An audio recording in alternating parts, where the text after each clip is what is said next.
Students, this is page number 29. The whole scene of page number 28 is described here.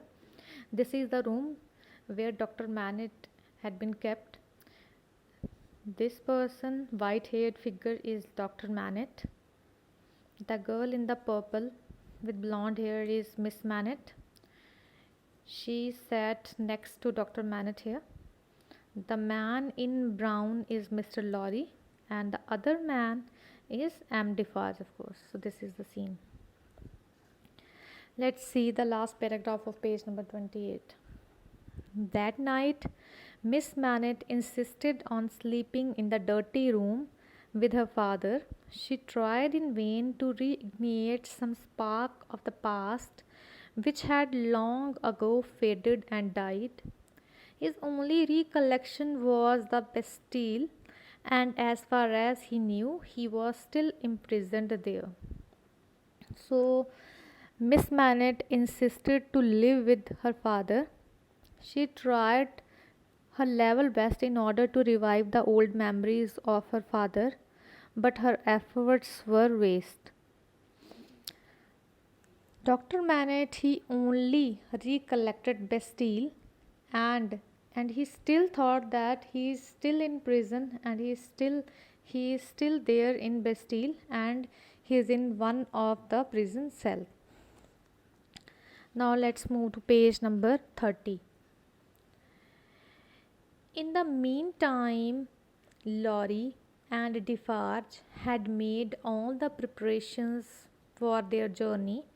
Next morning, as they were getting into the coach that would take them to Calais, Defarge handed Mr. Lorry the papers that would need to get Dr. Manette out of the country.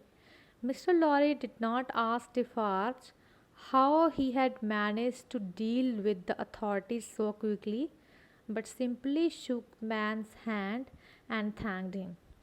So, meanwhile, Mr. Lorry and Defarge, they people have made all the preparations so that they can get out of Paris. And Defarge has also arranged all the needed document they people needed in order to get out of the country. Defarge handed over all the essential documents to Mr. Lorry. Although in hurt, Mr. Lorry knew it in a very well manner that how in that short term of time he has managed to get all that paperwork done. But he had not asked any kind of question to Defarge. He simply took all the documents and he just said thanks to Defarge. As they passed each gate of the walled districts of Paris, Miss Manette sat beside her father and held his hand, not letting it go for a moment. So, Miss Manette, she is taking care of her father in a very well manner. They both sat together. Opposite, Mr. Lorry's plain, open face looked with sympathy upon the defeated soul of his old friend. He was little more than a dead man, taken from the grave. The troubling question that consumed Mr. Lorry was, do you want to be recalled to life? And the answer that kept coming back was, I can't say.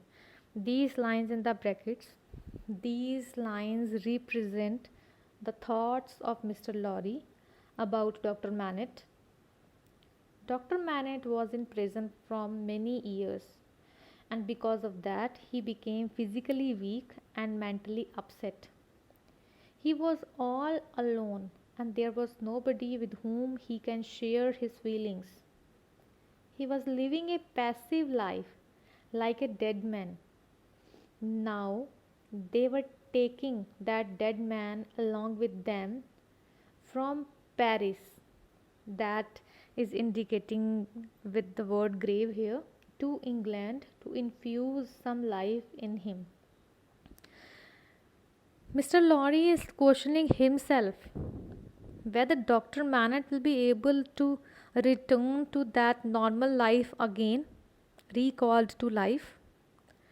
And the answer that is coming back to him, that is I can't say, means he is not sure of that, whether Dr. Manette will be able to recover, whether he'll not be able to recover.